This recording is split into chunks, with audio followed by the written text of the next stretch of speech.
अस्सलाम वालेकुम रहमतुल्लाहि वबरकातुहू। बच्चा जो है नीट का एग्ज़ाम दे रहा है और वो हॉस्टल में रहता है और वहाँ उसकी तबीयत ख़राब हो गई है और वो हॉस्पिटल में एडमिट हुआ है। तो वो काफ़ी परेशान है, तो उसको किस तरह से हम लोग समझाएँ? देखिए, यहाँ पे एक चीज समझना जरूरी है कि बच्चे का परेशान होना बिल्कुल नेचुरल है। हम 20 साल का हम लोग कहते हैं, लेकिन आजकल के 20 साल के बच्चे आज से 30 साल पहले जो 20 साल के बच्चे होते थे उनमें बहुत फर्क है। आजकल हम लोग जी, बच्चों को बचा के रखते हैं, ज्यादा प्रोटेक्टेड वे में रखते हैं। बच्चे वो उतनी आजादी नहीं देते हैं, ये उतनी आजादी इन सेंस में बाहर जाने की, इसमें अपना काम करने की, इसमें जैसे आज से 25-30 साल पहले ये मामूली बात थी कि 15 साल के बच्चे अपना हॉस्टल में रह रहे हैं और अकेले जा रहे हैं हॉस्टल।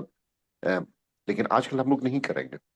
तो उम्र से ज्यादा हम लोग को ये देखना है कि बच्चे को कितना लाइफ एक्सपीरियंस रहा है, इंडिपेंडेंट रहने का, इंडिपेंडेंट डिसीजंस लेने का।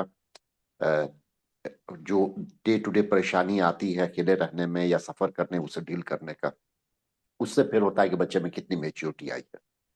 तो ये तो पहली बात ही ये समझना है। तो उनका पहली बार अगर घर से अलग रह रहे हैं, पहली बार हॉस्टल में रह रहे हैं, बीमार हैं, हॉस्पिटल में जाना किसी के लिए भी परेशानी वाली बात रहती है। कोई भी, छोटे हों बड़े हों, हॉस्पिटल में जाना है, सलाइन लगना है।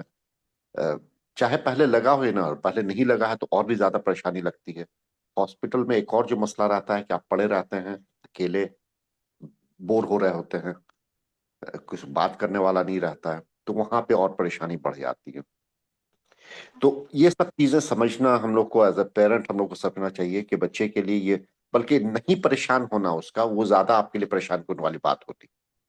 तो ये पहली बात है। दूसरी बात ये है कि जस्ट बिकॉज वो परेशान हो रहे हैं इसका मतलब नहीं कि आपको उसके बारे में एक्शन लेना है।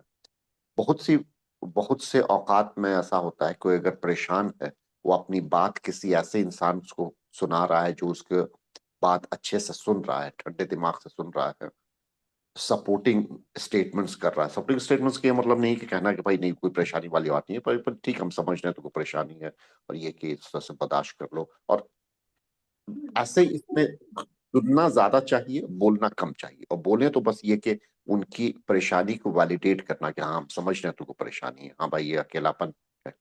तो उनकी परेशानी को एक तरह से एक्नॉलेज करना और उनकी बात सुनना, मेरे लिए, मैं यहाँ कह रहा हूँ तो बहुत आसान बना के कह रहा हूँ, इन रियलिटी इस तरह की बात किसी अपने बच्चे का सुनना, उस वो इंसान का वो पेरेंटिंग इंस्टिंक्ट सीधे जाग जाता है और हम लोग उनको एडवाइस देने लगते हैं।